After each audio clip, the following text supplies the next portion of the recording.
in action. And for the first time in almost 2 decades, we're playing here inside the Rizal Memorial Coliseum. Martin Javier, Coach Hammer, Martin Antonio, and the Benil Blazers getting a crack at the basket here, coming in at 5-3 in the competition so far. Number 2 in Group B. May misfire right away. Coach, just some expectation for this game. Parang ano to, rivalry matchup to between Mapua and Benil. Oh yeah. And more importantly, is they need to take care of business going into, ito nga, sinasabi ko, 2 weeks of tough competition here in the classification round, because this would dictate it. Yeah. Your way going into the playoffs. That's right, 5-3 right now. They're 1 game behind of the San Pedro Red Lions for the top spot as Inot drains the triple to open the scoring. And he needed that. 2 straight set plays were ran for him. 2 3-point attempts, 1 out of 2 si Tony.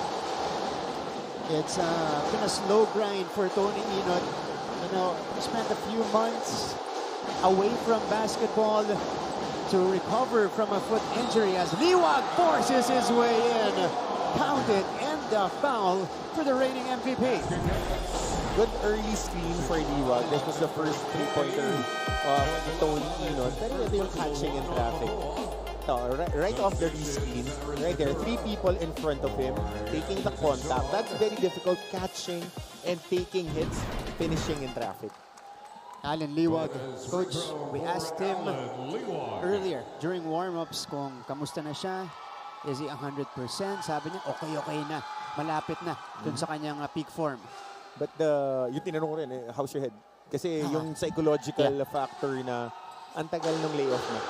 More than the timing, more than the physical aspect of it. Yung mental aspect of just being plugged in the thick of competition. Yeah, and exactly, you're right. It happened mid-season. Kaya mas naging mahirap yung kanya road to recovery. All right, let's take this opportunity to go courtside for the first time. Nandito si Christine San Agustin. Martin and Coach Hammer, this right here is a full circle moment for Coach Randy Alcantara dahil naikwento niya kanina na una siyang tumapak sa venue na ito bilang Team B player pa ng Mapua noon, and back then his only dream is to play the Team A and of course to win. Alam naman nating lahat ay pareho na ring natupad. Dagdag pa niya, returning here brings a certain joy that no money can ever buy because according to him, this venue has molded so many great players and he's grateful to bring his own team here every time, hoping they too can make more stories that they can always look back on. Extra special din daw ang larong ito para kay Coach, and he's hoping to add more good memories to the vault by winning this match. All for now, back to you guys. Thanks, Christine. And for Coach Randy Alcantara, he's not just returning as the head coach of the Mapua Cardinals, but is returning as an NCAA champion here in Rizal. Not only as a player, as a coach, and sabi nga sa'yo, Martin, I'm a student of the game. I love talking about history, and siguro dahil fan nga talaga ako ng NC. A lot of championships have been won here. This is hallowed ground for the NCAA. Binanggit ko kanina yung kaisa-isang championship ng Benil dito nakuha. Si Coach Randy nakakuha ng championship dito. Grainy pa yung mga videos, makikita nyo. It has that, it's a different aura. For sure. Iba itong Rizal Memorial Coliseum, but the Blazers are blazing hot to start off this game. They're up by 8.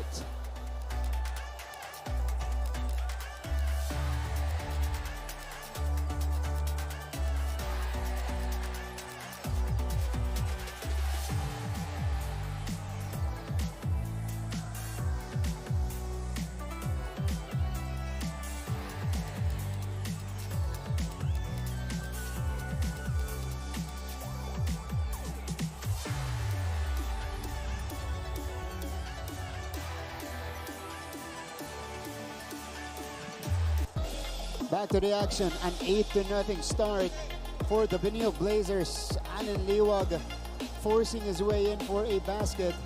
And then we're seeing an aggressive Tony Inot, this time setting up Liwag for this mid-range jumper. You have your 2 best players on a 2-man action.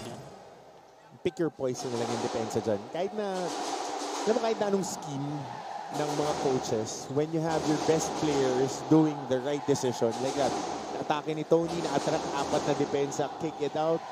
And your best players taking care of business, knocking down shots. Ang hirap mo talunin pagka ganyan talaga. Pareho yung mga manlalarong yun. Tony Inot and Allen Liwag involved in the first 8 points of the Blazers so far. The first 3-pointer came from Tony. Next 5 points nang galing kay Liwag, but the last basket was assisted by Tony Inot.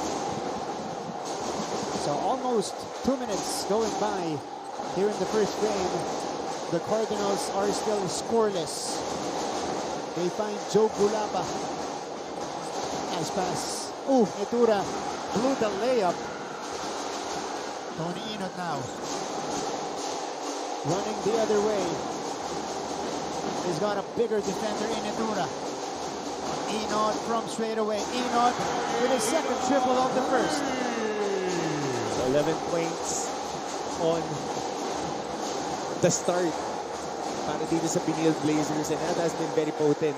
Top of the key ball scheme para sa Benilde. 11 zip in favor of Benilde. Here's the flip out, recto from the top of the key. He misfires. Gulapa saves it to the wrong man, and here come the Blazers. Tony fakes the pass, kicks it out eventually. They rotate to Torres, who misses. Pero offensive rebound para sa rookie na si Rafi Celis. And the Blazers will reset. Shot clock, though, is down to 6. Tony! Oh, he gets the lucky bounce. Third triple down and good for Tony Inot. I've been shooting a lot, definitely, to have that confidence to just launch it. And that was barely inside the 5 seconds of the shot clock nila. 14-0 start for Benilde. And they look to compound on that. Tony again. Inot, this time, takes it straight to the cup. 16-0 for Benilde. And Cyrus Netura has an opportunity to break the dry spell for the Cardinals. But how about the blistering start of the Blazers? 9 points coming from that guy. He deserves the celebration. Tony Inot has found the touch, coach. Just knocking down shots. And this is the specialty of the house, with Tony is holding the ball on an open court attack, full speed. You gotta rev it up. Yeah. Turning on the Jets that time around after hitting 3 triples. By the way, coming in, Inot has only hit 4 out of 28 3-pointers so far in the competition. That's good for 14.29%. In the first quarter, today, he has 3 triples. First 3 minutes and 45 of the game. 16 points. Coming off your 2 best players. And then you sub out your primary attacker who goes in. One of the most efficient players in NCAA right now, Justin Sanchez. I'll give you a nice stat. 40% from 3. More than 50% from the field. More than 70% from the free throw line. And that's efficiency for you. For the most part, or at least the initial part of the season, coach, he was our leading scorer. Pero bumaba yan, giving way to other players to get their numbers. Tony Inot right here, getting the bounce after sizing up his opponent, and he's just having fun. That's the best version of Tony that you can get. You can enjoy. But nobody stopping Allen Liwag. 7 points in the first quarter. Benilde is in full control, 18-0. Cuenco, ipinasok na. He banks it home for the first 2 points. A good pull up by Sai Cuenco on the elbow. Mapua making their first basket after 7 tries. Silen Gonzalez feeding Netura in transition. Now finally some rhythm para sa opensa ng Mapua. A little tentative kanina. This is Liwag against Edward Ryan, who's been used sparingly. Have been utilized today to guard Liwag. And that's going to be a foul against the Cardinals. So, look at this. way through move para dito kay Liwag. Yeah, mahirap talaga dumipensa if he's anchoring his forearm and he's putting his hand on you, backing you down. Siren Gonzalez scoring right there. Second basket for the Cardinals. Halfway through the first. Rafi Ceres sprays to Liwag. Not exactly the best shot for Liwag, and Gonzalez with another touchdown. That's what they do really well when they won the championship. They convert quick stops into transition baskets. This season, medyo challenge sila. They're not part of the top 5 when it comes to transition scoring. Is it because of their defense, coach? Because, you know, they get a lot of those opportunities by playing really gritty and sticky defense. 18-6. Take a look at this. Siren Gonzalez not wasting time. You know, his first few minutes, not even playing 2 minutes on the floor. He's got 2 baskets already. They're number 1 when it comes to fast break. Ang Mapua rather. But they're not as potent as their fast breaks last season, which accounted more than 40% of their production last season. Yeah. Coming off stops. And here's a steal. Morales finishes on the other end, so the Blazers come up with a stop and score. I correct myself. That was the first basket of Gonzalez earlier. So it's 20-6 in the first frame. Liwag coming from behind to steal the ball. And Justin Sanchez. It's a walk in the park for Sanchez. Good anticipation of that zipper screen na kuha ni Liwag. Unang 2 puntos ni Justin Sanchez. Mapua has 3 turnovers already. Gonzalez off the bump, flips it up and puts it in. Plus the foul, a continuation for Siren Gonzalez. How about the Blazers, you know, not stopping, and they continue to, well, press on Mapua. You know, put it on defensively, run the other end. Kaya naiiwanan itong Mapua Cardinals. Saka mas magaganda yung mga nakukuhang touches dito ng Benilde in transition, coming off stops. Malaking bagay yun. 22-8. Joe Melancheta is in the game now with Matthew Oli. They swing it to Sanchez, who pulls the trigger. Not that time. Morales cleans it up. So even the activity on the glass, the Blazers are outworking the Cardinals. Ito okay na complementary players si Morales. Can shoot from the outside, crashes the boards, plays good defense, and provides that a little bit more space para kay Allen. Saka offensive rebounder. And stretch the floor. Cyrus Cuenco over the outstretched arm of Allen Liwag, draining his first triple. Benilde calls for time.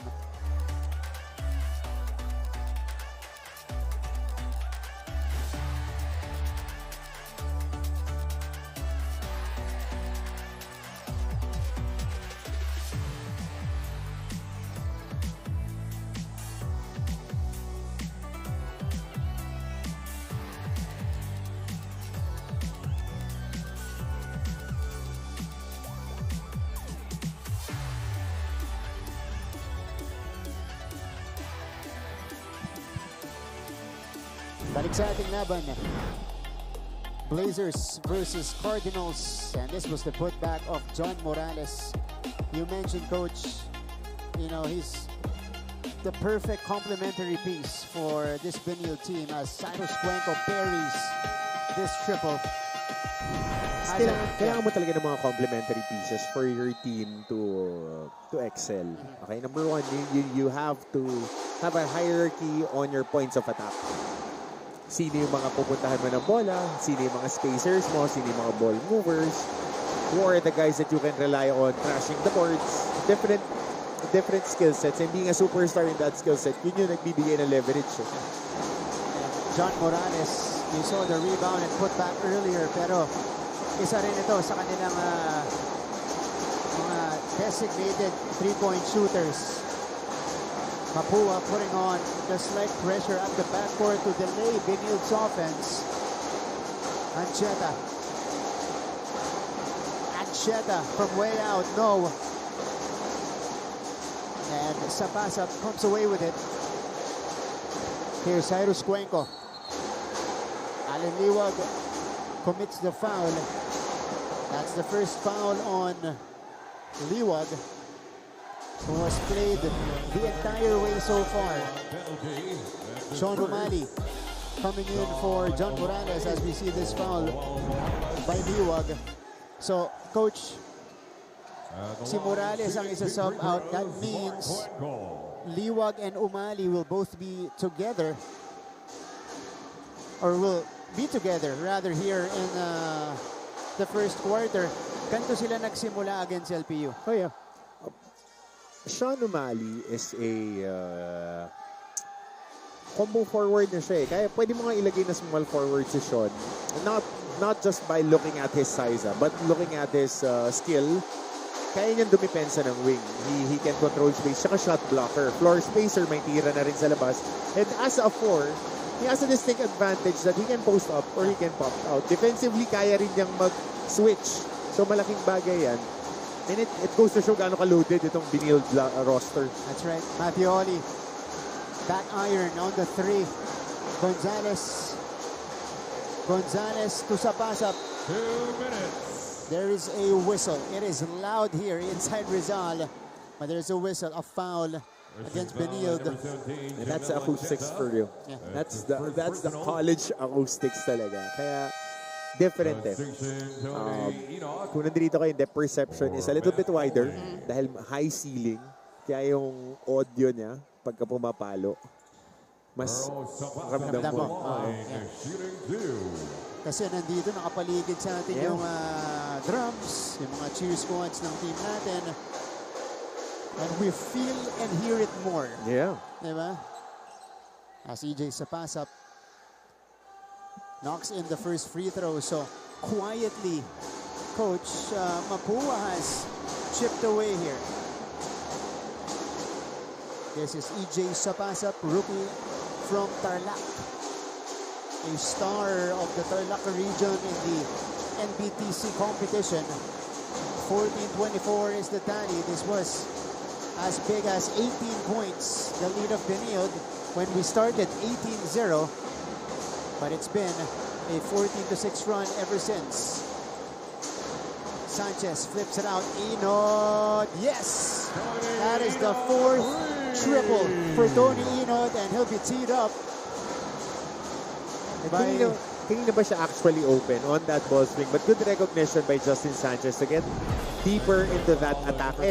Yung forced rotation, dalawang tao yung nakaharap, ang layo nung close out. Si Concepcion galing pa sa ilalim para close out, and that guy already made 3 triples and a little bit celebration for Tony, and he was called for a technical after that. Yeah. So, in the first 6 games of Tony Enod here in season 101, again, I repeat, he only made 4 triples. In the first quarter here, he has 4. So he's duplicated that in less than a quarter, Coach. And I told you, yung rest na yun, ang laking bagay for a lot of teams. Afforded them time to be healthy. That's number 1. Afforded them to be a little bit more in tune dun sa mga tinatakbo nila. Kasi itong Benilde, ang challenge sa kanila yung pagiging healthy eh. Kasama yun eh, sa season, ebbs and flows of the season. The champion teams are the healthiest teams. Yan talaga yung, yan ang magde-determine yan. And the Blazers have been complete for the past few games already, Coach When they Hammer. started the season, incomplete. Yeah. So parang ngayon lang natin sila nakita na nakompleto. Mapua with a steal, up and under, will not work for Gonzalez. And Ancheta makes the catch. Tony, who has 14 points in the first frame. Ancheta. Difficult position there. Gonzalez does not have the numbers. Gonzalez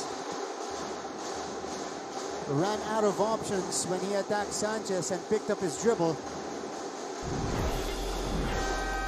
And a Cyril Gonzalez had the bigger Sanchez in front of him.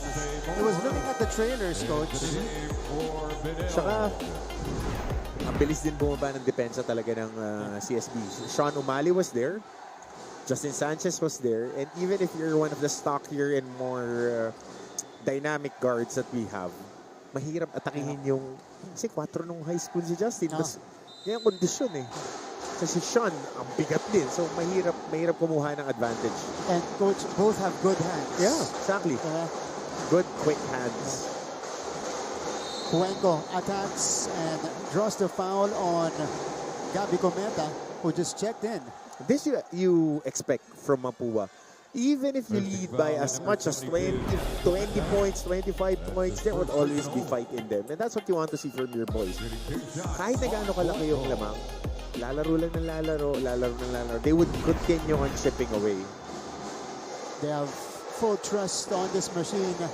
As we see Clint Escamis right there beside the scorer's table, getting ready to check back in. That's Coach Randy Alcantara. This is a big moment for him as a head coach of the Mapua Cardinals, returning as a champion here in Rizal. Clint Escamis coming back in. Gonzalez subbed out. Gonzalez off the bench. You know, he's done well for Mapua. 4 points. Ancheta sends it out to Sanchez. They swing to Cometa. Drop off inside. Sean from straightaway land. Yes! I told you, he already added that facet to his game because he's progressing to the pro game. He can dribble ever since. He can set up teams. But that outside shot makes him a different kind of animal kasi may heft na siya eh. Vastly improved outside the shot of Sean Umali. 30-17. Final shot time for Mapua. Cuenco, drop off. Concepcion beats the clock. Perfect execution for Mapua. Nicely executed read by Clint Escamis, giving up that ball when the big guy was dancing with him. Na-attract na niya yung double. And then an extra pass by Cuenco to Concepcion underneath. Big first quarter comes to a close. It is an 11-point lead for the Blazers in our return here in the Rizal Memorial Coliseum.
Sir Efren Jose or Paul Suban, Mancom representative of Jose Rizal University, watching intently here. Also, Dr. Lorenzo from EAC.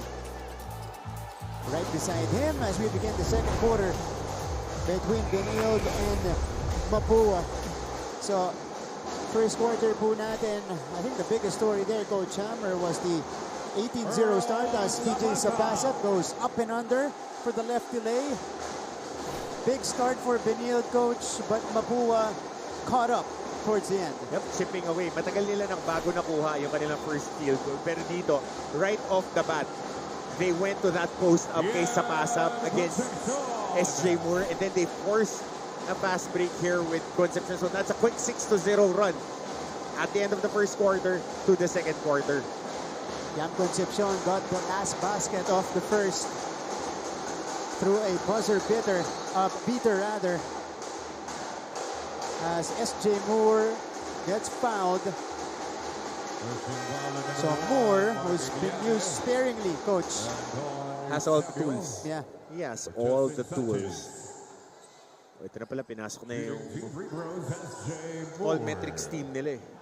Eusebio, Moore, Even Kahuko. Kahukom, yeah. Kasi may size na guard, athletic na forwards.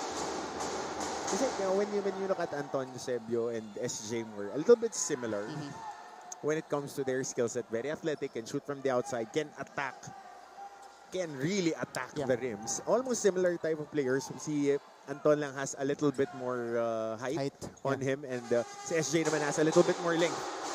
So it's nice to see them playing together here.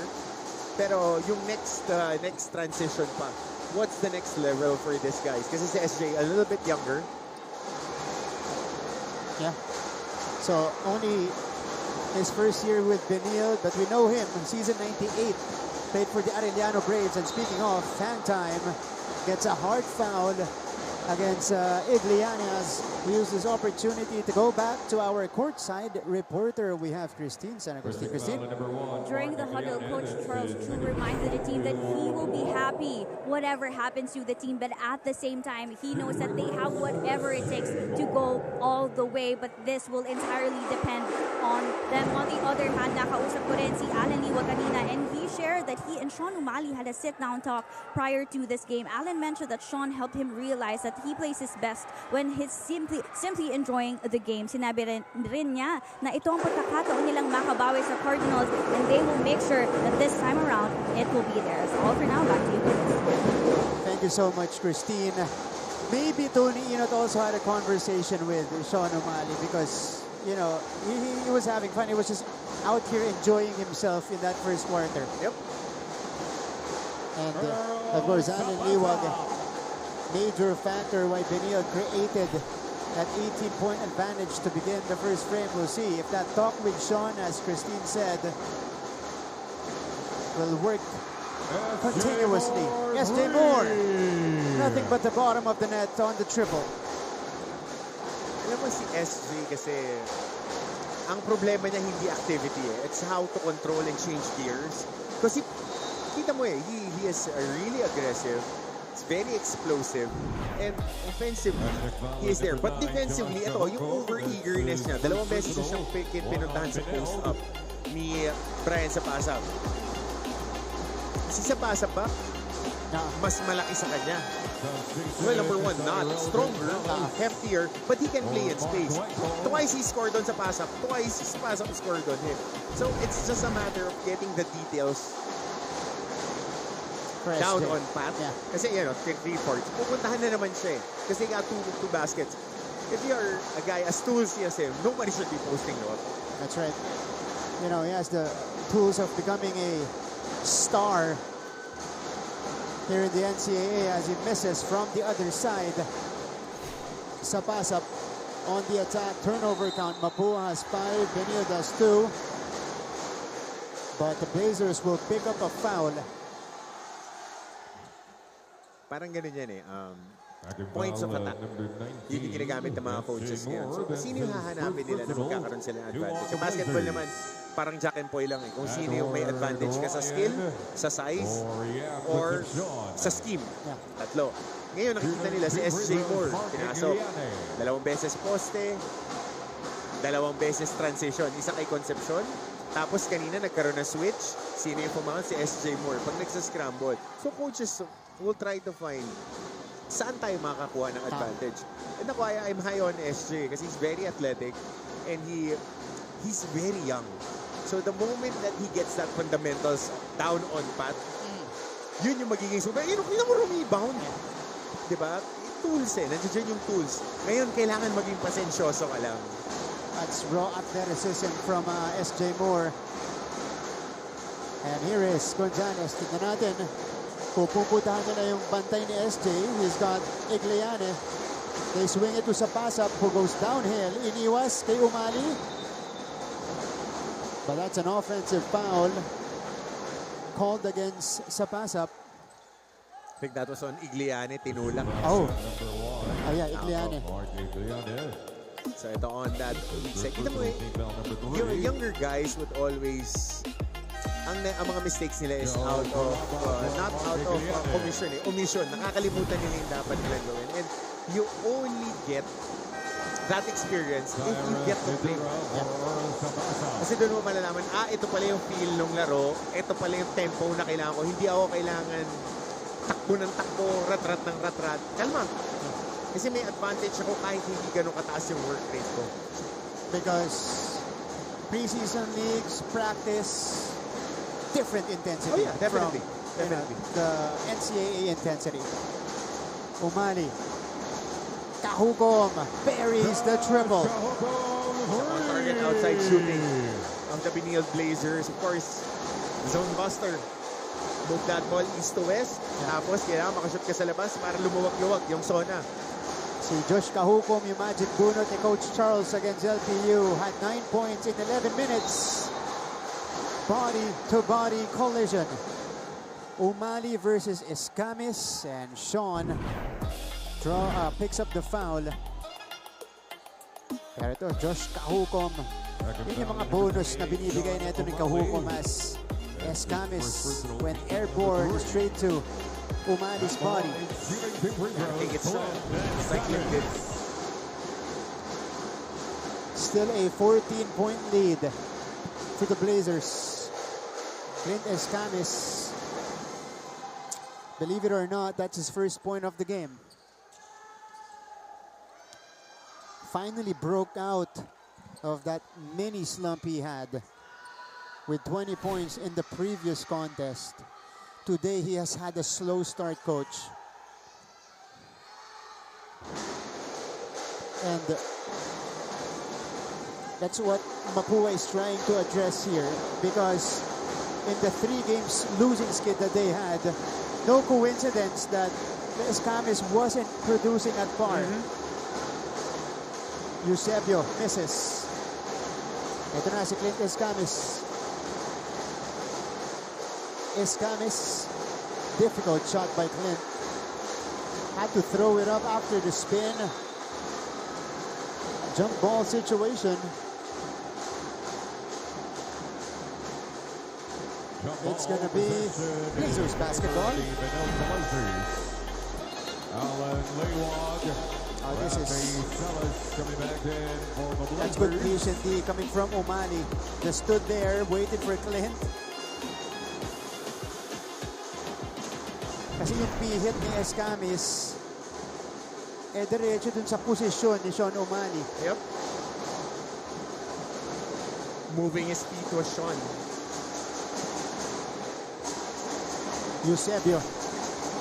Eusebio, yes, off the glass. Good aggressive attack going to his right hand. Just a strong hand and just gliding and using glass for that finish. First basket for Anton Eusebio. Casey Recto getting ready to check in. Escamis, step back jumper, short. It is with Edward Ryan. Back to Escamis they go. Netura. That's a foul on Rafi Celis. Let's see what happened. This was the drive by Eusebio, coach. And good reallocation then by Alan Liwag. It gets busy. The big guys downstairs. Pagka nakakuha ng driving lane and just shooting the gap on the weak side, si Liwag, it opens up that driving lane for Anton Eusebio. 40-point lead for Benilde.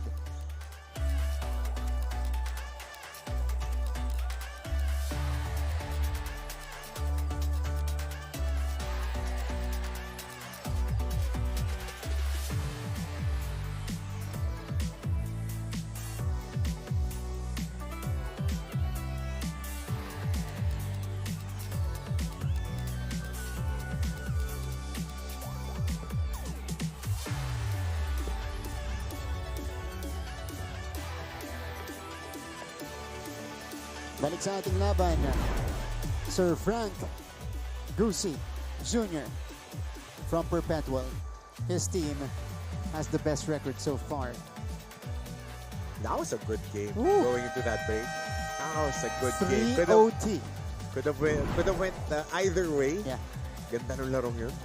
Sir Melchor Divina from Mapua University, the chairman of the NCAA MedCom for Season 101. If you guys missed out on our last day, parehong maganda yun, ha? Parehong epic yun. It was an upset by San Sebastian over Letran in the first game. And then, Perpetual San Beda, battle of #1 teams, went to triple overtime. It's better than advertised, man. That game was better than advertised. Yep. Expect natin hard, pero it wasn't that hard. Yep. And could be a preview of, I don't know, the semifinals, finals. Ang ganda ng tinatakbo ng mga teams na yon. We'll see, but we have a lot of things that have a lot of things to say about that idea. We still have a couple of weeks before we wrap up the classification round. We end it November 19, and then we go to the play-in. So, one play-in game for each group. 5:27. Okay. 5:37. 5.5 to go in our first half, and the Blazers are still in control. Oh, it's nice to see ang daming mga students Correct. in Benilde who are attending it because it's near. This is their walking campus. distance. Yeah. And it's also nearer to Perpetual compared to the other venues, true. di ba? Parang Muhuway mas malapit, pero ito, lapit din sa kanila. Even Mapua, malapit din sa kanila. Intramuros lang. Yeah. Actually, karamihan ng schools natin malapit eh. True. So, if you're around, if you're in the area, and you want to watch some NCAA basketball, you know, not necessarily you're from these schools, as a spectator, as a fan, please drop by. Parang ang furthest dito is JRU. No? JRU ang malayo dito. Silang malapit sa Philoile. Yeah. 41-28. Bulapa is forced to go out. Liwag against Recto. Cometa. That lob was for Liwag, but it was too high. Yeah. Wembenyama lang makakasalo ng ganung pasa. Ang taas. Masasalo yun ni Wemby. Oo, sure. One hand pa. Almost halfway through the second quarter. Mapua getting stuck in this situation as Gonzalez misses the teardrop. Shrink talaga yung depensa dito ng Benilde. Congested sa loob. Ang hirap makakuha ng points in the paint for Mapua. And if they need to score from the outside, Coach Gavin taken a lot of shots from the outsides here. And they're one of the worst teams when it comes to outside shooting. They're near the bottom, or if not at the bottom, but they're the top team when it comes to points in the paint. Ayun, perimeter scoring nila, they are dead last. Under 20 points a game. Wow. And they are scoring 43 points inside the shaded area. So definitely mag-shrink. Ayan, nakapack the paint. 4 na tao. And if you're facing a Benilde team that has a deep front line, as Nedura finds a way to score. Ang terminology nga ng mga coaches, kailangan mong duguin bago ka makakuha ng basket sa ilalim. Ganun kasikip yung depensa ngayon ng St. Benilde. And again, this is one of the best front line, not just offensively, defensively as well. Kasi ang haba ng team na to at ang daming players na pwedeng balasahin. As Joe Gulapa, newcomer for Mapua, gets the whistle. Ito si Cyrus Nedura working on Justin Sanchez. Kasi alam mo, Mart, yung lineup nila may 3 first 6 pang volleyball. Kasi yung 6-man nila, pwede. Yeah. Kasi Brad, yung nasa dulo ng bench nila yung Daha. So he's really a good shooter. Bon Daha is really a good shooter. Pwede pa rin yan. Oo. Si Ernest Daha. Tsaka Jericho Halalon is also there. So, and those two guys are just bidding their time. Kasi darating, bata pa yung mga yun eh. SJ is not getting a lot of work. Anton Eusebio. So, ganun kalalim yung squad nila na wait your turn eh. Ganun talaga sa college eh. You have to wait your turn and you have to be patient. But for the Blazers, you know, you can argue that they're even stronger this year than last. As Liwag gets fouled. Offensive rebounding. And Benilde is one of the teams that has a big rebounding differential. They're +9 when it comes to games. They are near the top of the rebounding averages. I think they are number 1 yata sila this after the break. I got to check. They're number 2 when it comes to rebounding. So, ang kaibahan pa nun, pag tinignan mo yung rebounding averages, okay, sige, mataas yung average nila. Pero yung rebounds ng kalaban nila, they're always +9. So, yung rebounding differential is a big part of the game. Because if you're rebounding better, you get more opportunities again. Yeah. A defensive stop ends with a rebound. Another offensive possession starts with an offensive rebound. So, if you're at an advantage right there, parang 1/4 of the game, you're taking care of na eh. Yeah. Sabi nga sa slam dunk. Oh. Whoever takes care of the rebound takes care of the game. Yes. Di ba? Pasensya na po sa reference. Panahon natin. Panahon namin po yan, Dito yan, umere sa GMA, Naman. sa Kapuso Network. Siyempre. Diba? 43-30. Saka mas may diin yung Tagalog, no? Kaysa pag Meron. pinanood mo na Japanese. Iba. Iba eh. Iba yung pakiramdam, tsaka yung experience. As Mapua turns it over. And this is not looking good for them. Already 6 turnovers for the Mapua Cardinals. Doesn't sound like it's a lot, Coach Hammer, but those have been hurtful turnovers for them. Yeah. Especially trailing big here in the first half. Sanchez, Morales, wala pa rin. Kahukom gets another chance for Benilde. Torres, layo nun. Morales, the pull down, wala pa rin. Maybe a 4th try here. Sanchez repositions, draws air, and finally Mapua comes up with the board. Gonzalez, no. Cuenco, no. Here comes Torres going the other way. Kahukom, yes! That's a tough transition for both squads. It's dinudugo. Yeah. Dinudugo bago makakuha ng basket. But you gotta box out Benilde because they would be attacking the offensive boards. And they have dogs to get that board. Even Josh Kahukom is getting an extended run here for the Blazers. Is hustling. Ian Torres came up with the ball and then found Kahukom on the break. Benilde reestablishes their big lead.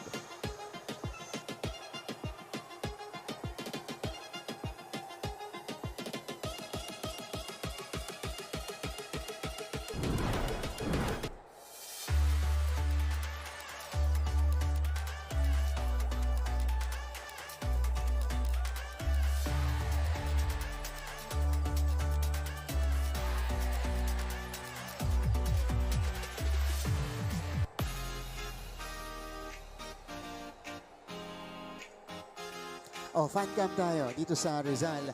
Daming pumunta mula sa mga schools natin dito. And we're seeing a lot of Benilde fans here. Yeah. Siyempre, nasa Taft area tayo. Walking distance from their school. No reason for them to miss out on the action. Actually, Except lahat ng schools, one ride away. Yeah. Pag If you think sumakay ka about ng LRT from Intramuros, ando doon ng LPU, ando doon ng Letran, ando ng Mapua, ang lapit. San Beda, isang sakay ng bus, LPU, Perpetual rather, isang sakay ng bus. Okay. May umiikot doon. Iniisip ko eh. Ang JRU, iniisip ko ilang sakay papunta dito eh. Pagka magko-commute ka. Siguro dalawa. Depende sa tatahakin mong ruta. Bubus ka Stop muna. and shop, no? Iniisip ko eh. Pero kasi may trend na ngayon eh. Ang laking bagay ng ng may access ka sa LRT. Tsaka MRT. Lahat lumalapit eh. Pag pupunta ako sa Taft dati, halimbawa galing akong Katipunan. Okay. Dulo ng LRT2, Oo, sakay ka. Tapos, baba ka ng Doroteo Jose. Doroteo Jose. Tapos mag-Vito Cruz ka. Hindi ko na tatanungin kung bakit ka pupunta ng top. May mga kaibigan ako. Okay, okay. Yun lang. Yun Hindi ko na tinanong ha. Yun lang yun. Ano ko na? Sinabi ko na. Pinifigure out ko kung Okay. paano pupunta yung mga NCAA teams dito Oh, pero ingat po kayo kasi medyo maulan sa labas. Sa Liwag, umiiling pa yung Allen Liwag. You know, it's been too easy for him here in the first half. He's got 11 points and 9 boards. And this is where Allen Liwag is at his best. Offensive rebounding and crashing the boards. Because this guy is 240 pounds, 230 pounds. And he's very athletic. Remember, he is a wing player. And he was converted as a 4 or 5 nung dito na siya sa Binild. MVP. Pero, ang pinakamahirap is yung full head of steam, iba-box out mo siya. Dahil busy yung big man mo na isa na bumabantay, nagko-contain ng attacker. And then you have Allen Liwag crashing the boards. Madaling sabihin, mahirap gawin. Yeah. Kaya, 9 boards. Yeah, 9 rebounds already for Allen Liwag. Continuing his stellar play since returning from dengue. Saka bro, pagka ganyan ka, pwede ka gamitin 4 tapos may tira ka sa labas. Madali kang mag-convert sa pro eh. You know, teams are salivating Oo. for this player. Mga kwentuhan namin nila Kuya Willie Miller. Pagka si Liwag yun, kumikislap yung mata ni Kuya Willie. Kasi this guy is a triple from Cuenco. Yeah. 48-34. Approaching the final minute of the first half. Oh, nice hustle coming from Basti Reyes. Former Letran Squire, Yep. Sebastian Reyes. Good hard show to Active hands. Active hands right here. Just look at the left hand right there. Good job on the big guy. Remember, this guy, I don't see Reyes, played mostly as a 4 or 5 when he was with Coach Alan Ricardo. 48-34. Lucas Camis only has 2 points here in the first half. Hasn't made a shot from the field. Sa pass-up, drives, attack Sanchez, nowhere to go. They go to Reyes this time. Putting on the pressure on Liwag. Doesn't make the basket. And it stays with Mapua as Morales couldn't handle the ball. I think that was a good drive by Basti Reyes, coach. And it was right inside the shaded area. He got a drop pass. Wala ka nang gagawin dun eh. Kailangan catch and finish. Or kung meron tao sa corner, pwede mo i-kick out. Pero nasa scoring spot ka na, madalang ka makakuha dun. Yeah. So, you gotta make do. Here's Clint. And they will wait. Huwag ka babayan. Oo. Laki nyo. Oh, ganda naman nun. Sa pass-up, puts it up and in. Good up and under move by Sapasap. Sa Sapasap hindi tinatangkaran, pero pag nadala ka ni Earl dun sa ilalim, Oh, he knows how to mabigat eh. navigate. Mabigat din siya. And malakas yung katawan. 10 seconds. Sanchez.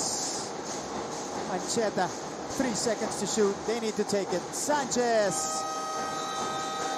And that's how we will end the first 20 minutes of action.